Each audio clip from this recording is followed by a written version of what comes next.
Alors on sait que la Terre possède un noyau central, liquide, maintenu d'ailleurs liquide non pas par la chaleur primitive d'une terre initialement chaude qui se refroidira lentement, mais plutôt par les désintégrations des éléments radioactifs qui maintiennent cette chaleur et qui permettent toujours d'ailleurs à la Terre d'être une planète active, vivante, avec du volcanisme et tout un ensemble de choses.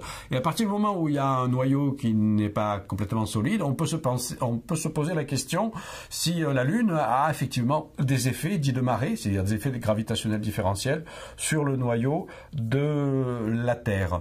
Alors, on connaît tous effectivement l'influence des marées lunaires sur les océans. Peut-être on connaît moins l'influence des marées lunaires sur la surface des continents. Il faut pourtant en tenir compte. Il faut savoir que lorsque l'on a commencé à calibrer le grand accélérateur de particules au CERN, vous savez, au CERN, il y a un grand accélérateur de particules qui est un gigantesque anneau qui fait des kilomètres de circonférence.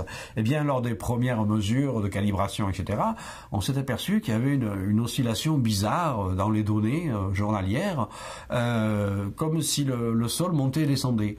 Et on a effectivement compris et calculé, mais bien entendu, ce sont les marées lunaires qui agissent également sur le socle continental et qui font monter et descendre le sol de la Suisse, la France, c'est la frontière franco-suisse, de 1 ou 2 mètres chaque jour. Et donc il fallait corriger ce mouvement lunaire. Voilà. Donc on sait que la Lune a aussi une influence sur les continents. De là à imaginer qu'elle a une influence gravitationnelle sur le mouvement central, oui, l'influence, elle existe, mais elle est sans doute extraordinairement faible. Il suffit de faire un calcul pour s'apercevoir qu'il n'y a probablement strictement aucun effet de la Lune sur le mouvement du noyau central de la Terre.